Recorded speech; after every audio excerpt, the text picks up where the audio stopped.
You know that Keeley Companies is all about fostering the world-class culture through their incredible cultural pillars. Well, it was time to add a seventh cultural pillar, Keeley Green.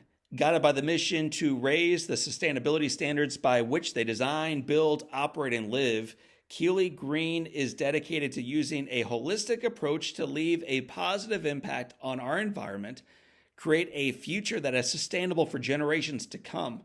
In the words of Rusty Keeley, we are just getting started. You can learn more about that just getting started mentality and all the work they do by visiting my friends at Keeley Companies online at KeeleyCompanies.com.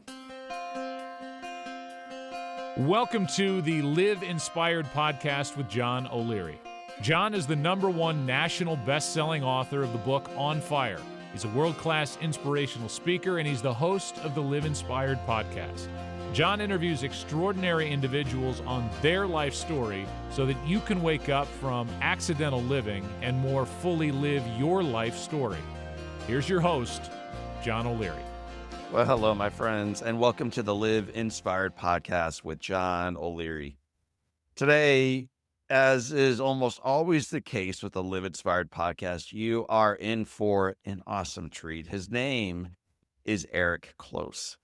Eric is an actor. He's a director. He's probably most recognized for his roles as FBI agent Martin Fitzgerald in Without a Trace, that ran for a long time, for Teddy Conrad in Nashville. I'm sure many of our listeners and viewers have seen that. And then for Travis Tanner in Suits. That's right. Our guest today has been in Suits. For decades, Eric has built an impressive career in Hollywood while staying true to his core values of faith, of family, and of purpose.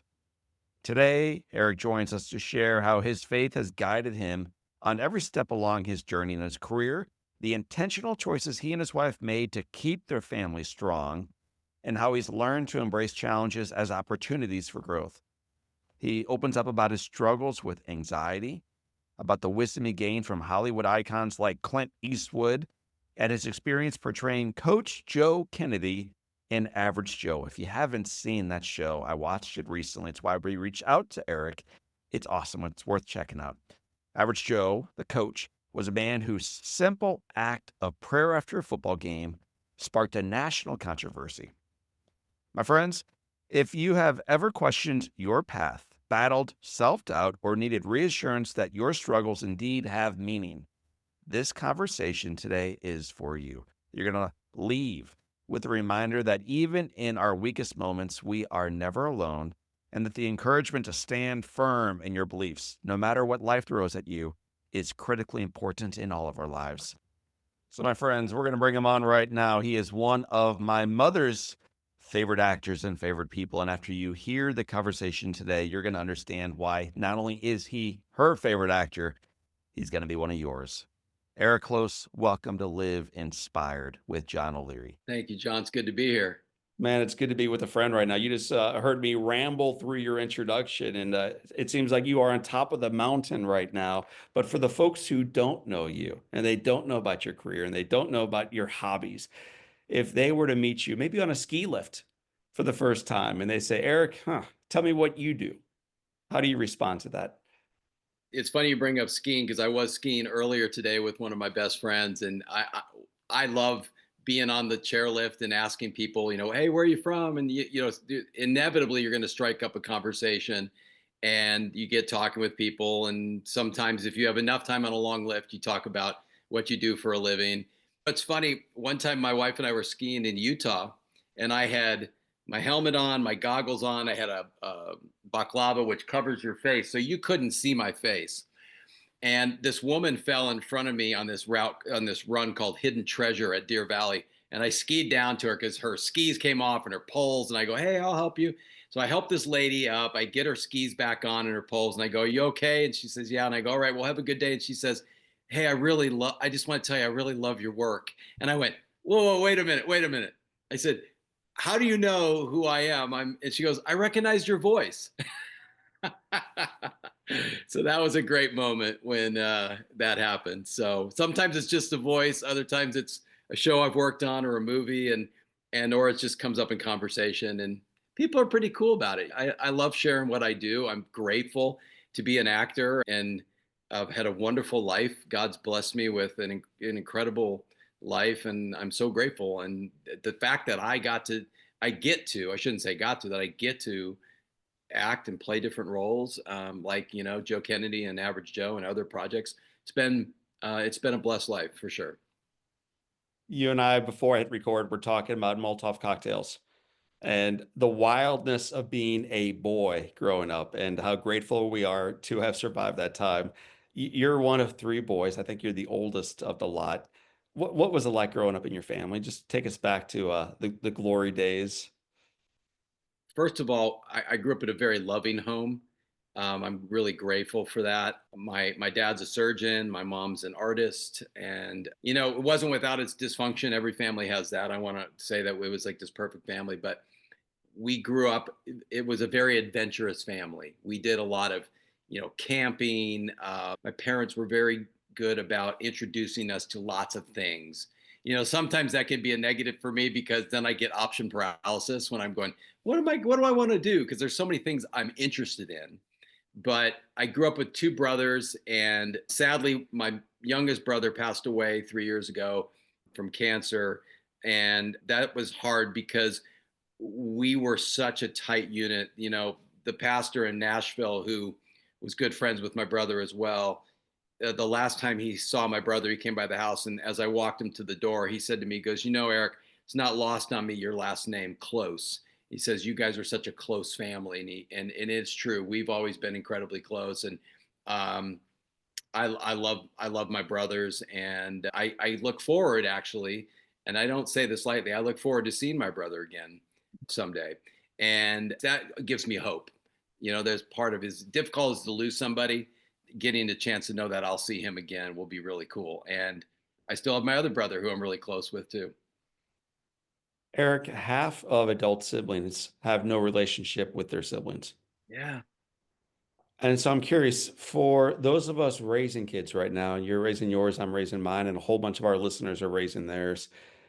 What do you think your parents did to instill within you boys not only that fierceness of exploration, just interest in life and camping and nature and who knows what's next, but also that interest and passion for one another? That's a good question, John. I think it starts with them and how they related to their own family. And my mom and dad were very close with their parents and their siblings. My mom didn't have a sibling, but she was very close with her parents, and her parents, fortunately, were able to escape during the war as well. They kind of followed us around the country. Wherever we moved, my mom's parents came with us. So we were very close with my mom's parents. And my dad was really good about every Sunday getting us to get on the phone and call his mom and dad and talk to grandpa and grandma and talk to his sister. And so family was really important. And we also were really close with my dad's aunts and uncles. They instilled in us this value of family. And so it started there. And then I think my parents were good about kicking us outside. It was like, you're not going to sit around inside. Get your butts outside, go have fun, go be crazy, go get in a little trouble. And so my brothers and I really learned, kind of got street smart. And it was an idyllic time, man, because my parents weren't helicopter parents. They were just like, hey, go be adventurous, get on your bikes, do what you're doing, and be home in time for dinner. And now it's like we kind of micromanage, and we're always keeping track on these apps of like, where's my kid? What are they doing? And so we bonded, and we played sports together, and we fought. And then the cool thing was is that my parents, when we did fight, it was like, okay, now you need to make up, learn how to say sorry, learn how to deal with the consequences when you get in trouble and you're grounded. And they just instilled a real deep sense of family. And we did a lot of things together. My parents were good about doing things together as a couple. And then we would stay with my grandparents, and they would go if my dad needed to go on a medical trip or something. But they had a nice balance. My mom and dad were always at our sporting events. And I give my dad a lot of credit as a doctor who's building his practice. He's a busy surgeon. He was really intentional, along with my mom, to be at our sporting events, support us with our school projects, all that kind of stuff. So I'm very fortunate that way. And we've tried to do the same thing with our two girls. You went ultimately on to USC, joined a fraternity called Sigma Chi. They were our bitter rivals where I went to college, but we won't talk about that right now. When you were in college, what was your vision for your career, man? What were you thinking you would do later on? It's interesting, John. I don't want to say I was a wayward kid, and I don't like labels, but I guess you would say I was like an ADHD kid, attention deficit, hyperactive. My mind's very creative, and I got in a lot of trouble in school because I just was daydreaming all the time. And so college, I got in by the skin of my teeth to college. And I'm so grateful to some people who helped me, who wrote letters on my behalf to get me into USC. Because I know today I never would have gotten into USC with the grade point average I had back then. And, college has changed a lot. Yeah. But it was a blessing that I got into USC because not only getting to USC was a confidence booster, but also I joined this fraternity and made these lifelong friendships with my fraternity brothers. And all of us came from pretty good families, and we all wanted to be successful at something. And we didn't know what that was. Some guys did. Some guys knew they were going to go to work for their dads or whatever. And I had figured out pretty early on in college that I wasn't going to be able to be a doctor like my dad. He's just a brilliant guy and was an incredible student, super disciplined. He's an Eagle Scout. And I just was kind of the opposite of that. And I wanted to practice medicine with him, but I just couldn't. I wasn't doing well in school. And so I was really kind of into my junior year. And I took a semester and went to Spain and studied in Spain. And I was very fortunate to be able to do that. And while I was there, one of my friends who was also a USC student, she told me she was going to go into the film industry because I was kind of like, what are you going to do when you graduate? And she said, I want to become a filmmaker. And I'm like, well, tell me more about that. And so we got talking and I thought, man, I love telling stories. Maybe that's what I think I'm going to do. I'm going to get in the entertainment business and see if I can make a go of it. Because I had done some plays in school and I enjoyed being on stage and telling stories. And I thought, oh, well, maybe I'll do that route. So when I went back, I declared a major in communications, and then I had some extra time. So I picked up classes in the film school there at USC, which is a tremendous film school, one of the best in the world. And I started taking classes and I thought, oh, I want to be a director. I really like this. This is really fun. I loved all the different aspects of the set in a dolly grip, holding, a microphone and just loading film and all that. And I got really excited about that. So I started working on student films and while I was getting my major. And during that process, some people had asked me, hey, would you mind acting in my student film? And I go, yeah, sure, I'll do that too. So I started doing that. And one thing led to another, and things just started shifting and pointing me more towards acting. There came a certain point where I just went, I got to go for it. And I remember calling my mom in tears, actually. And I said, she's always been such an advocate for me. And I just said, Mom, I'm afraid to tell Dad, but I think I want to be an actor, and he spent all this money on me to go to USC. And now I'm telling him I'm going to be an actor. And she just said to me, your dad and I will support you, whatever you want to do. And my dad was cool. He said, hey, if that's what you want to do, work hard at it and go for it. And hopefully it works out for you.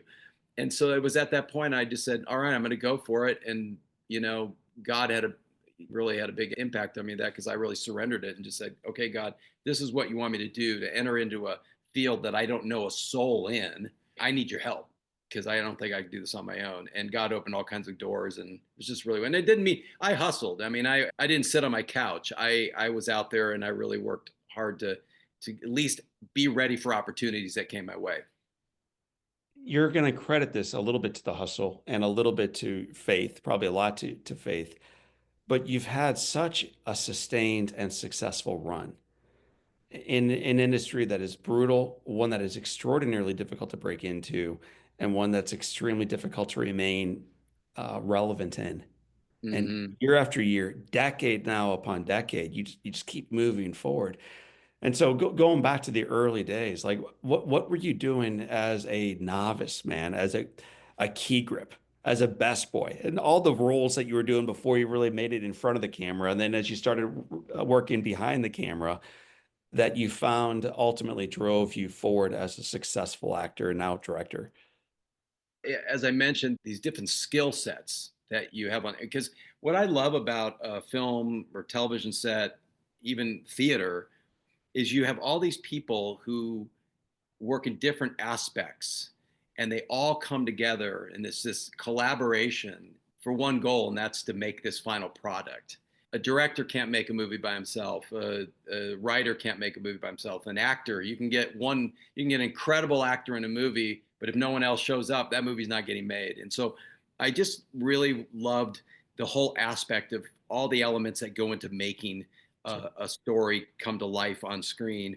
There is this feeling when you're on set, and especially when it's something you know you want to do, and you're on set and everything's happening, you just feel like you're supposed to be there.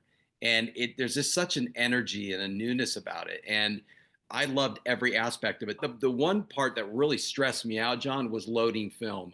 I was always so stressed out that I was going to let light into the loading bag and ruin a set of dailies, or so that was a The super newer tough. listeners I know have I no don't. clue what you're talking about, man. They're like, what is film? What is this So, man so talking yeah, I about? know film was this stuff that we used to shoot on, and now everything's digital. But I got to tell you, when you're loading film, especially film that's been exposed and already shot, oh, it's so stressful because you're thinking, if I let any light in this, I've ruined all the film for the day, and you got to reshoot. And so that was stressful. So I'm like, I don't want to be a camera operator guy because those guys are really good. But the coolest thing was I never gave up on my dream to direct. And so then eventually I got my shot and I started directing, and I love that just as much. What I like about that is because I'm collaborating with all of the crew and all the department heads and the people that work under those, the department heads. Acting, you're really kind of interacting with your cast, the director, Right. and the prop guy, the hair and makeup people, but you're not really interacting with everybody else a lot because you're focused on that job. And so as a director, you're wearing a lot more hats.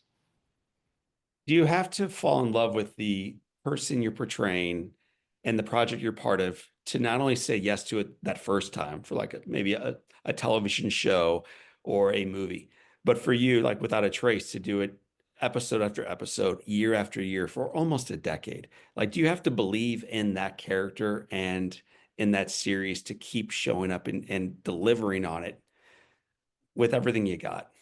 Yeah. First of all, I'll tell you, and I'm pretty sure I'm 100% on this.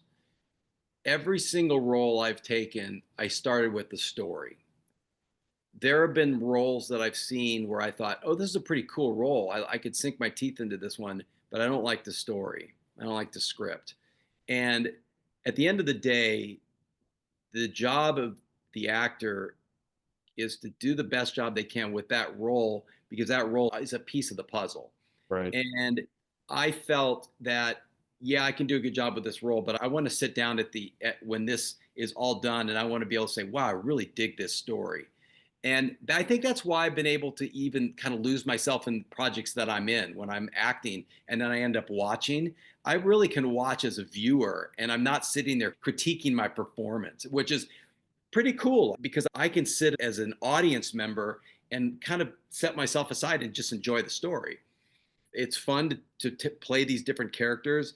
And as far as like you brought up Martin Fitzgerald on Without a Trace, I really loved Martin. He had a great journey. He was the green guy who came on. He was wet behind the ears, didn't know much, and the journey that he went on, I think, had that series continued on like NCIS has, or some of these shows that have run for 20 years plus, I could have seen Martin becoming like a higher up in the FBI, almost like kind of filling into Jack's shoes at some point, where Jack would have got promoted to even a more senior role as opposed to just a head of a team. I could see Martin at some point maybe running a team. He'd been through a lot. There was a storyline we did where Martin was injured in the line of duty and got addicted to opiates, because of the painkillers.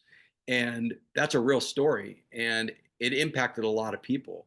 So I was grateful for that role because it told people, hey, you can beat this, you can get over, you can get through this. So that was pretty cool. So we had the joy recently of working with William H. Macy for a film project called On Fire, and the piece he was coming out of is called Shameless, and I think they did like 13 years of Shameless where he plays Yes. Frank Gallagher, and so everywhere we would go, people didn't call him Bill or William, it was Oh, Frank. Frank.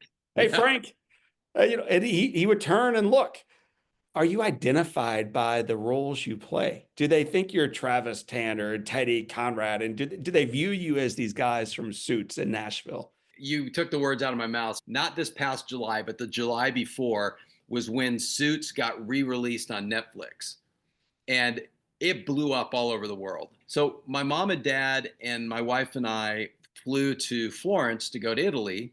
And upon arrival, I start getting accosted by people there going, and they say, instead of saying Suits, they say sweets, sweets, sweets. And they're like, Tanner, Tanner. And it was crazy. We went everywhere we went in Italy that July. People were going nuts. I mean, people from Australia were coming up to me on the train platform, getting ready, and in Cinque Terre, and I'm just going, what is going on here? But it just shows you the impact that television has, or the media, just film and television, the impact it has globally. And because the character of Travis Tanner that I played on Suits, I was only in 8 episodes out of that entire series, maybe 7 or 8 episodes.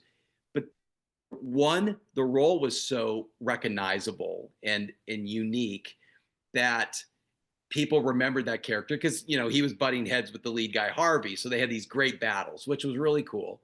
The writing was amazing. Aaron Korsh did just a fantastic job on that show.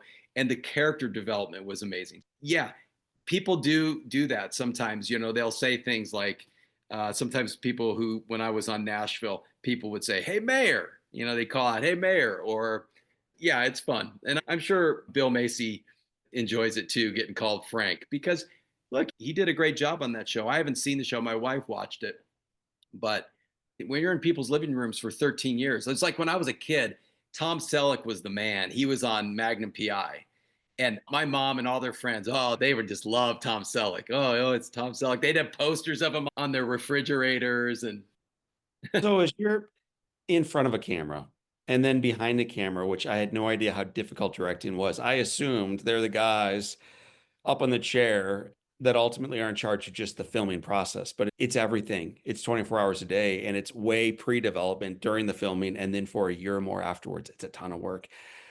How do you balance driving forward to successfully accomplish the project at hand, whatever that might be, while at the same time striving to be a good husband, a good son, a good son-in-law? I know you're wild about your in-laws, a good dad, a good friend. You've shared on other stories about your friend Dave, your former roommate in college. How do you balance these two things where you're driving for success and you're extraordinarily busy and in demand, but there's this pull toward wanting to just let all that go and be at home? yeah, you have to find a balance for sure. I think one thing that, and everybody's experience is different. So I don't want to say mine is that I have the answer, but from my experience, it had a lot to do with how my dad was. Okay. Because I have lots of friends who their dads were workaholics, and either they ended up kind of being the same way, or they kind of went the other way and they're like, I'm not going to do that. And I think we all want to kind of take the good, positive things that we learned, and kind of not repeat things that weren't so great. I just knew from the beginning of my career that there was, first of all, from day one, before I had any kind of work in my career, God was going to be first in my life. That was my story. That was my journey.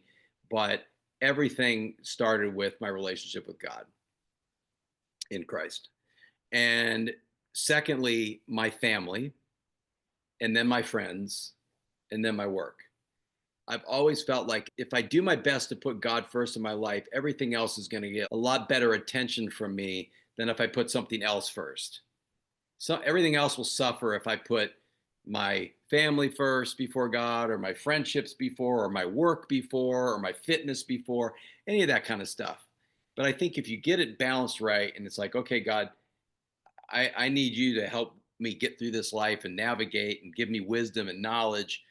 I think everything else, and you don't always get it right. So, for example, my wife and I established a rule that not a rule, an intention that we would try not to go more than 2 weeks apart on any project. Because, you have to travel a lot. So if I had to go do a movie, I'd be gone.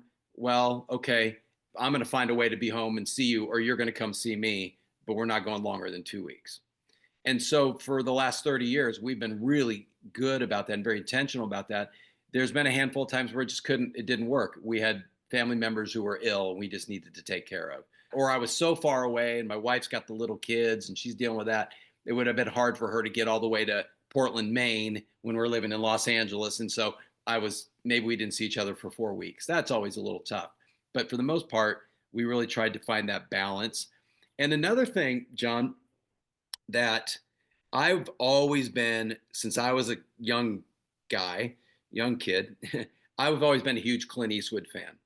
And as I got older and I got into the industry, I wanted to study these heroes of mine that, I wanted to understand, what made them tick and how they worked. And I was very fortunate in my career around the time of Without a Trace.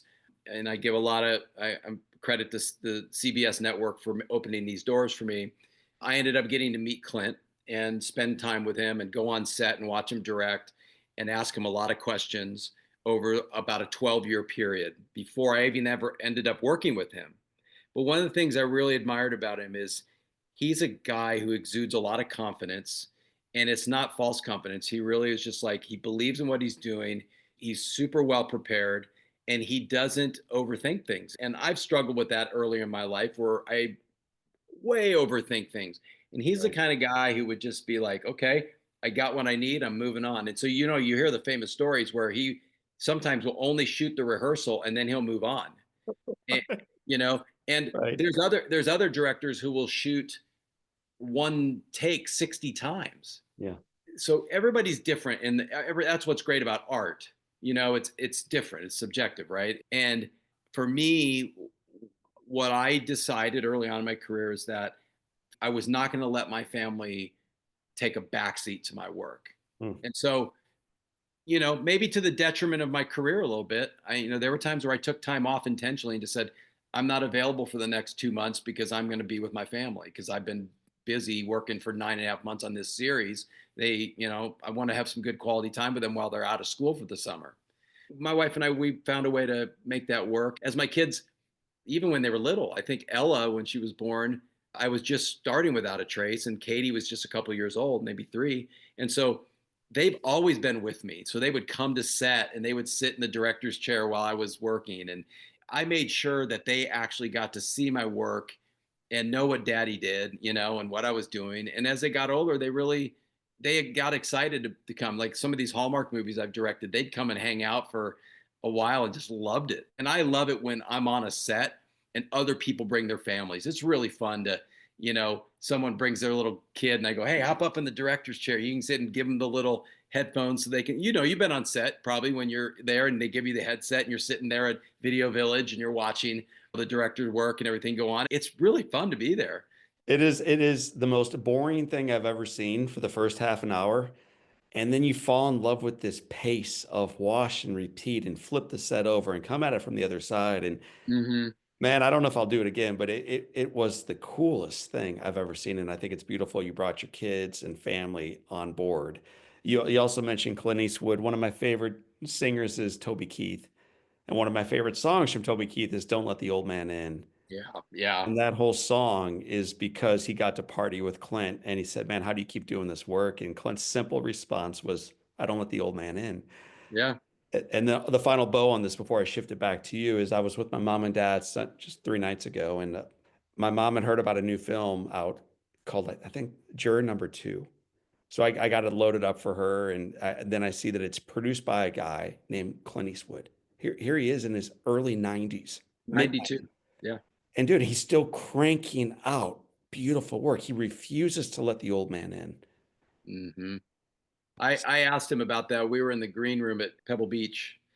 I asked him about it. I think at the time he was probably about 82. I hadn't worked with him yet because when I worked with him on American Sniper, he turned 85. And at 82, I asked him, you think there's kind of an end in sight? You might retire. And he told me, he goes, why? No, I love what I do. And I'm paraphrasing, but he just said, I love what I do. And as long as I can do it, I'm going to keep doing it. So that to me is really cool. And I kind of have the same attitude. I don't know you got to hold on to these things loosely. And it's sometimes you think, well, this is what I'm going to do next. And I'm going to do that. And I'm going to do that. maybe a handful of people can do that. That's rare. That's Steven Spielberg, Clint Eastwood, Tom Cruise air, where they kind of know exactly what they're doing next. And what I'm kind of, every day I don't know what's next. And Right. there's an excitement about that. I hope I can continue to keep doing what I'm doing and acting and directing. And, if that's God's will, I'll keep doing it. But I'm grateful. Well, let's talk about what's right in front of us. You have a new film, Average Joe. And from the limited amount I know about this film and the guy you're portraying, there's nothing average about this guy. So tell us about this project. Yeah, it's an interesting title for it because, yeah, Joe Kennedy's, like you said, he's far from average. But I think that's what's sort of endearing about Joe. He doesn't see himself as some big deal. He just goes, "Hey, I'm just a regular Joe. I'm just a guy who's trying to take care of my family and put some food on the table." But he is a man of character and integrity and pride in the good sense. Yeah. He's proud to be an American. He's proud to have served our country for such a time as this. When this calling came into his life, he held his ground. It almost cost him his marriage because it was really stressful. Denise is incredible. I mean, she stood by him through some really tough times, and they together overcame adversity for a really worthy cause and something that Joe and Denise believed in 100%. And he was willing to go the distance and lose it all in a sense. And in a way, he did. He lost his job. He lost his reputation for a while. A lot of people turned their backs on him. But he's one of the nicest guys you've ever met. He's the real deal.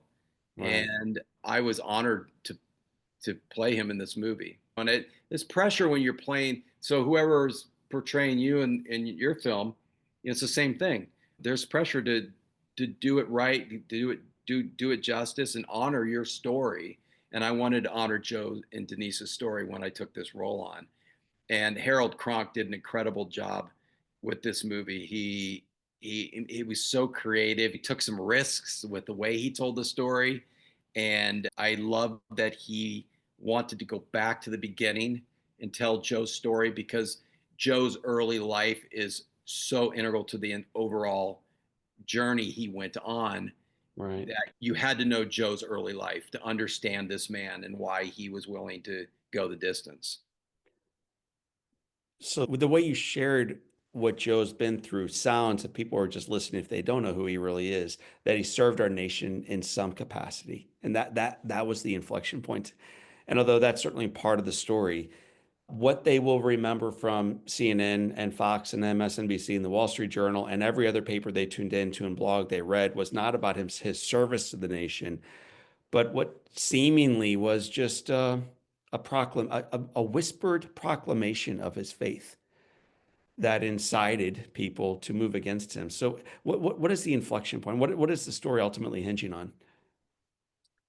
For me, it started with his faith. He wouldn't have taken on this battle if he didn't have his faith, but it also had to do with his love of country, a love of the United States and the freedoms that we have in this country.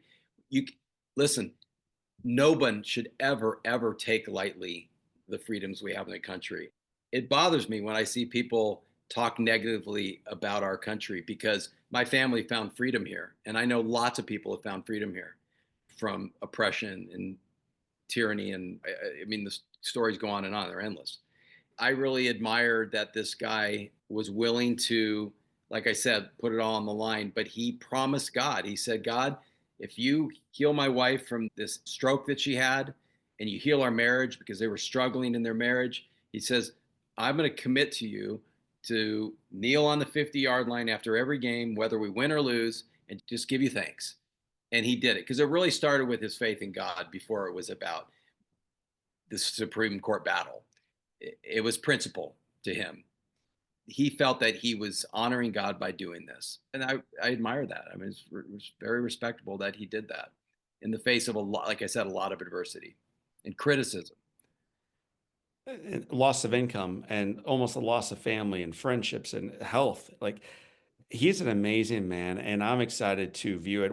It's on a lot of different streaming avenues. It was in theaters and it had a good turn in the theaters. And then now Great American Family is behind it. So people will be able to find it there. There's lots of ways to see it, and people have been responding really positively to the movie. And we've gotten a lot of great feedback, and it's the other thing I love about it. It's a movie that you can watch with your family, but it's still got some pretty intense themes in it. They don't, like I said, that Harold didn't sugarcoat it in the story. You needed to know the traumatic things that Joe went through as a kid and through his early life and what he endured during the war in his military service. But I think there's good lessons in it that a father or parents can teach their kids from this film. One of the things I think is just doing the right thing. And a lot of people, it's difficult to do the right thing, especially when your livelihood's being threatened. You have to admire people who take a stand and just say, this, for me, this is the right thing, and I'm going to take a stand, and I'm not going to waver in even in the face of adversity. You have several more than several. I wrote down 6. I'm only going to ask you about 2 that I've Okay. heard you say in the past that just I think are so relevant, in particular on the heels of what you shared regarding Joe. So the first is this: I am grateful for my life's journey. And then you said, even the struggle.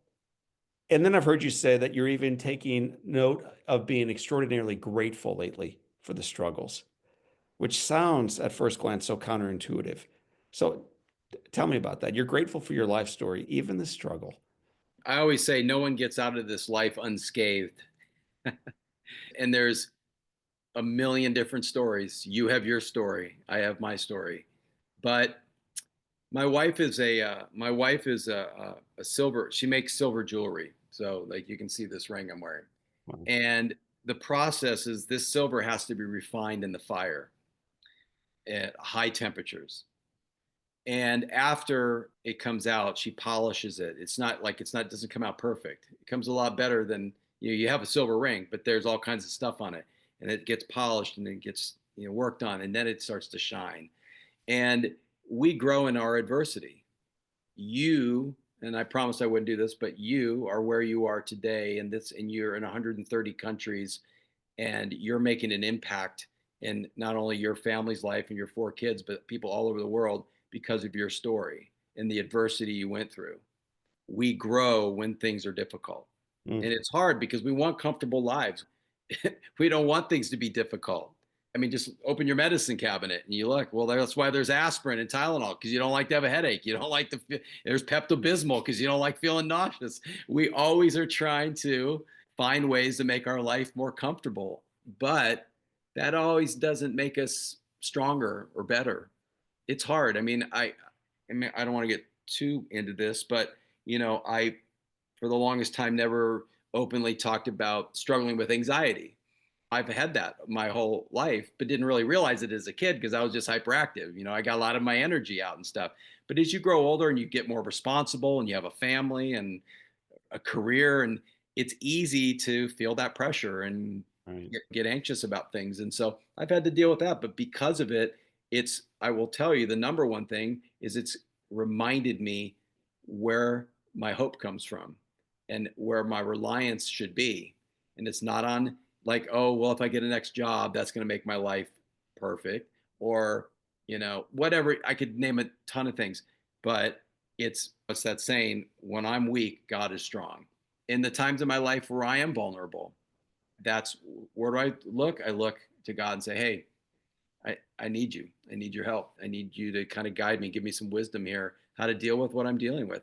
And I will tell you, when I directed for my first time on Without a Trace, I freaked I'm being straight up honest. And some people don't struggle with this kind of stuff. Some people they just have a different makeup and they just are like, right on. I love it. I love the pressure, like look at a guy like Tom Brady. I'm sure he feels pressure, but just some people handle it different. Tiger Woods handles the pressure different.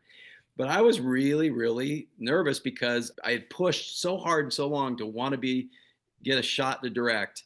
And then it happened. And all of a sudden I'm like, I don't know anything about directing. Oh my gosh, I'm gonna mess this up. It's gonna be terrible, and they'll never hire me again. And I got really stressed out. But then I just started preparing. I started preparing because I remember, like I told you, Clint Eastwood, he's a preparer, and I'm like, okay, what would Clint do? He'd prepare. He'd be ready. So I prepared, and I got really focused. And first day on set, started, and it went fantastic. And the coolest thing was, after I directed, Jerry Bruckheimer called me. I was at the Getty Museum with my family, and I get a phone call from Jerry Bruckheimer, who, his company did Without a Trace and produced it. And he just said, "Hey, man, you did a really great job. I hope you direct more episodes for us." And looking back on that, boy, I was scared to death, but it gave me a confidence that I could do it, and that the next time it wasn't as stressful. And so I gained some confidence through that adversity. And I think a lot of times we shy away from adversity, and I think just go for it. Take the chance. I always tell, when I speak to groups of young kids, I always say, you got to go for it. The most successful people have had a lot of failures. Look at Thomas Edison. I think he's got like 1,000 failures, and then he created the light bulb, So I think it's great to just to go for it and face your fears, because also people want to help you. I realized that too. I had a whole team of people who are like, we don't want you to fail, and we're going to be here to help you. And it was an awesome team experience, and I got through it. So yeah, I am grateful for the adversity, 100%. So the beautiful thing is, in your answer to one quote, you spoke to all six that I wrote down, whether it's about fear or faith or the incredible journey, or for those who choose to see it as such. So right on. We're going to shift now into what we call the Live Inspired 7. Right before I do that, though, I have one final question for you. For those right now who are struggling, you mentioned anxiety. You mentioned the loss of your brother due to cancer. You've lost other friends and family members along the way. You've had many failures in your professional career, and those are the ones we're aware of. I'm sure you've quietly dealt with your own stuff. For those who are dealing with their own stuff right now, listening to our conversation, and they're hearing these two guys talking about their family and their kids and films coming out, and they don't have that stuff. They don't have the relationship. They may not have the health. They may not have the finances. They may not have the agency to move forward in their own mind. What's your encouragement to them right now? That's a big question. The thing I've discovered in my life is that there are endless stories. Everybody has a different story. Everybody has a different journey. But what I try to encourage people is to say that don't give up. Don't give up hope. There is someone out there that cares. And sometimes it's a phone call, sometimes it's a letter, sometimes it's just a knock on a door. Ultimately, it's surrendering and saying, God, I need your help. And someone might not even believe. And I've heard these amazing stories where people go, I don't even know if I believe in you. And then they say, prove me wrong. Just show me that you're real and that you're there. And it's amazing how God just shows up and says, I'm here and I love you. God does love us and wants to be in our life. And I think a lot of times it's hard for people to understand, well, how does God love us and all these bad things happen? These fires rip through the Pacific Palisades, and we have earthquakes and people die of cancer. And I don't have the answers to all that. Why? I don't. But I know that we live in a world that has natural disasters, and for whatever reason we have diseases and accidents happen.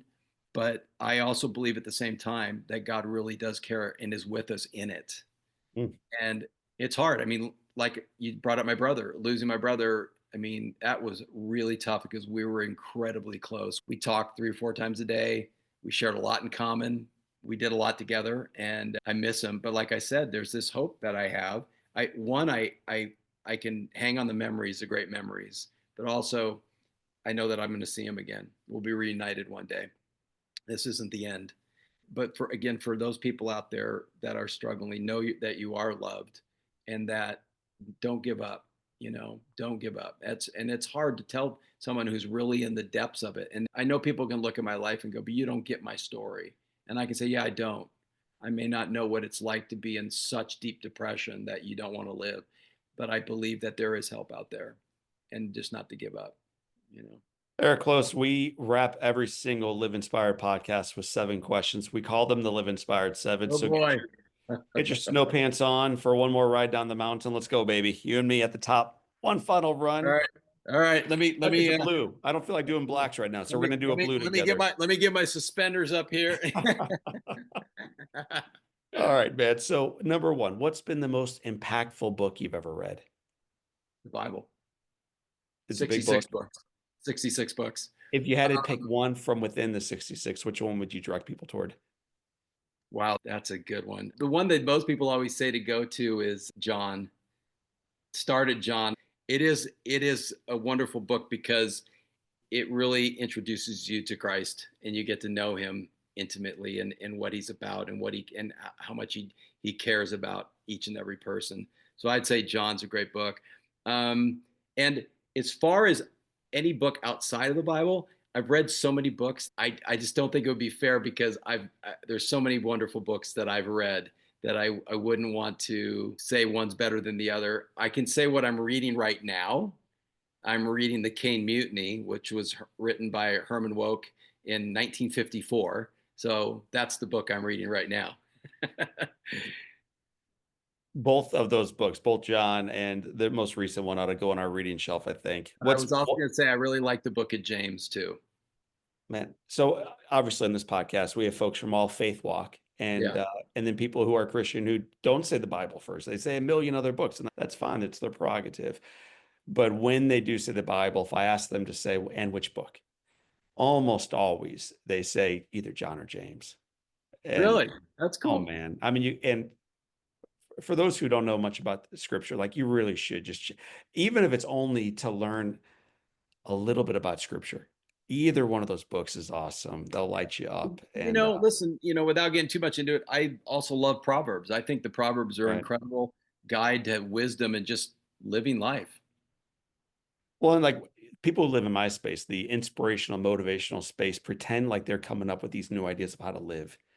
And yet what we heard 2,700 years ago is there's nothing new under the sun. And so those Yeah, proverbs that were taken from ancient wisdom were applicable then and are absolutely applicable right now in your life. And so right on. totally. If you go to the bookstore and there's that section, the self-help section, and there's hundreds, if not thousands of books, all of those are based on the wisdom from Right. thousands of years ago. All of What is them. one positive characteristic or one trait that you possessed as a little boy growing up, whether it was in Indiana, Michigan, I think you were born in New York, or ultimately California, that you wish you exhibited more today? So more succinctly, what's one positive characteristic you had as a little boy that you wish you exuded a little Oh, bit that I more? don't maybe exhibit as much today. That's tricky because when you started to ask me the question, I was going to say curiosity because I'm very curious. That hasn't gone away. I would say as a kid, and you know what? Jesus said this. Remember, he said, you got to become like a child. Until you become like a child, you can't inherit the kingdom of God. I think what he was talking about is just this kind of blind faith, this just abandon to just trusting that everything's going to be okay. And I think if I would say this probably to everybody is I think we all longed. You ever heard that saying that someone says there was a day when you went outside to play with your friends and it was the last time you ever did that and you didn't know it? You ever heard that? It's kind of like it. It's sort of one of those things where I think we all look back at our childhood. If it were like I said, mine was idyllic. I just loved that kind of freedom, and you weren't worried about the future. So I guess that would be a characteristic that I would tell myself today is, and I try to work at this is just say, hey, don't worry so much about the future. Just be present today, like you were as a kid. Just go out and enjoy your life and just take the punches as they come, the adversity as they come, and don't get too far ahead of yourself. So I think that's maybe something that I wish I had as strong as I did as a kid. Yeah. Earlier in our conversation, you mentioned the fires raging in Los Angeles. And what I know about your life is that you were almost affected by fires. Your fraternity house burned down. And although Mhm. everyone escaped, Yep. barely, barely. So question number 3 is going to hit home for you, I think. If your home caught fire and all living things were out and you had an opportunity of quickly running in and grabbing one item, what's that one physical thing you'd come racing back outside with? I was talking to my friend today when we were skiing because he used to live in the Palisades. I lived in Los Angeles forever. And we were talking about that. And there was nothing that there's nothing there. I can't think. I have things in this house that are very sentimental to me. That, like, for example, this Indian head right here. See this? Yeah. What do you call it? Yeah, it's a spearhead. This was from We went to, when I was 5 years old, we went to visit the Mohican tribe in Michigan. And we were walking along the river, and the guide who was walking us reached down and found this and gave this to me. I still have it. I was 5 years old. That was 52 years ago. And even that, I thought about it today when my friend and I were talking about it. I even thought, oh, the arrowhead, that would burn up. And I really can't think of anything in here. I just would want to make sure that my family and was safe. And I have several friends who lost their homes this week in the last couple of days in the Palisades. And every one of them said, everything's gone, but we're safe and we'll be okay. We'll find a way to rebuild. God provided that house. And if he wants to provide again, he will. Sorry, I wish I could give you a specific thing. No, man, you just did. I And you might not only I gave it might to grab me. I might grab a little jar of Nutella because I love Nutella so much. Well, one of my guests said I would grab a bag of marshmallows and Yeah. I'd grab a stick once I got outside and I'd watch the thing burn. And so I think you're basically That's a saying the good same thing, answer. man. Like what I have with me, if my family's there and my faith is below me, I'm okay.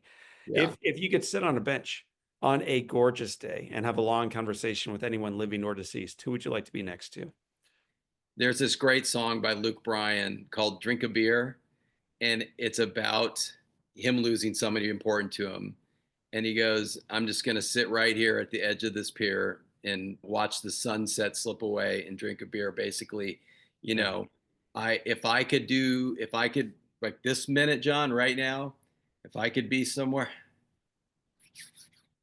I'd be with my brother.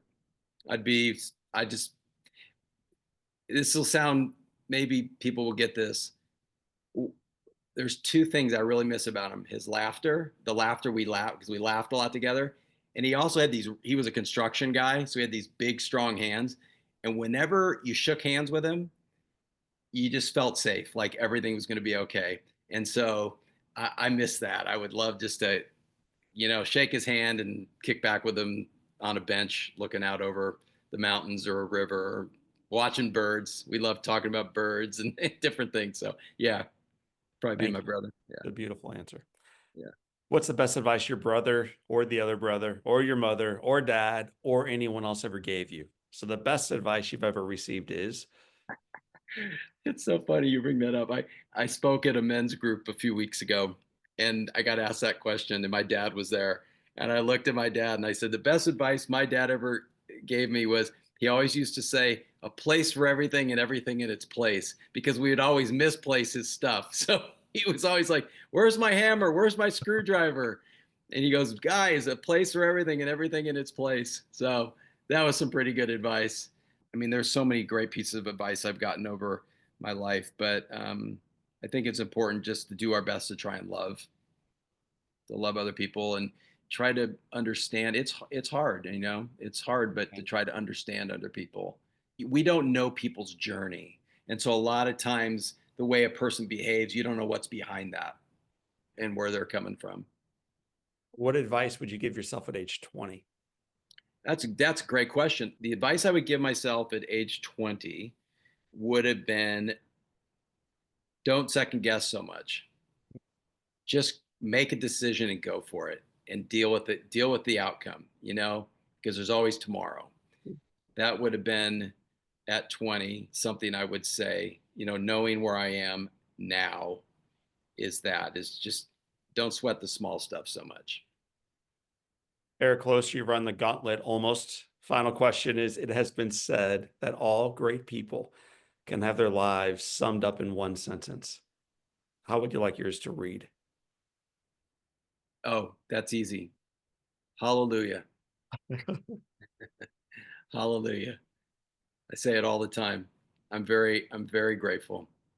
And when I say hallelujah, it's because I'm thankful to God for life and just for the friendships, my family, and just the extraordinary journey that I'm on. Not that I've had, because it's still going.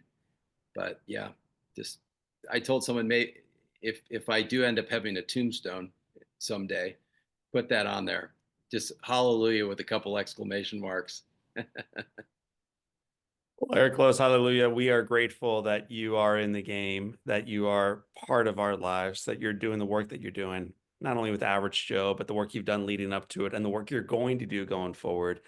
I look forward to you one day on that ski lift with your brother, and I hope it's no time soon, but I'm looking forward to you having that conversation with him. Thank you. My friends, that is Eric Close. My name is John O'Leary, and today is your day. What a gift. Live inspired. Hallelujah.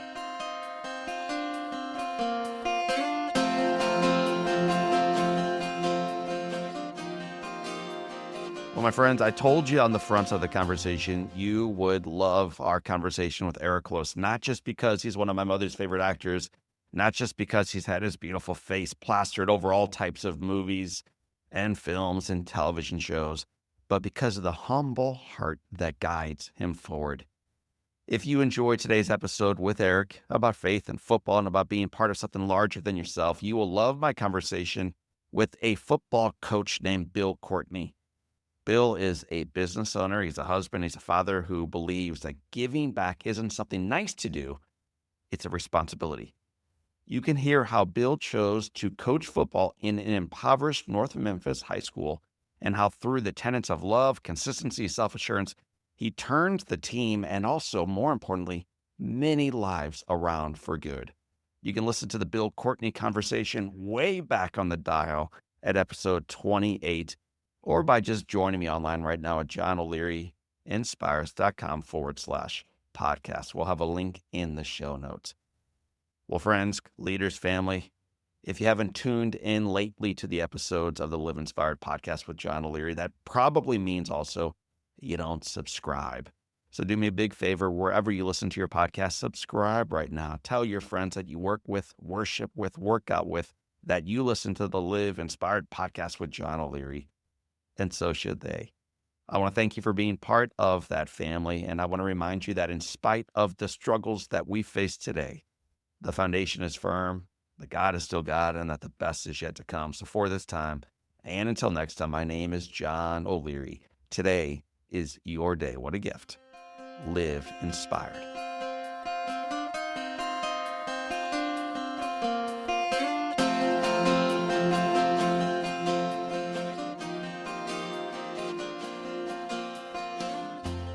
Keeley Companies was started almost 50 years ago by the one and only Larry Keeley. What started as a small family-owned paving company in St. Louis has grown to a nationally known full-service construction, development, and restoration partner. Larry the Legend, as he is affectionately known, has been a part of this growth every step of the way and continues to provide guidance as his son Rusty, my buddy, drives their vision and achieves results on purpose. His unwavering foundation of a family culture with a focus on people has gotten Keeley Companies to where they are today, and their journey is truly just beginning. To learn more about Larry the Legend and Keeley Companies, check them out at KeeleyCompanies.com.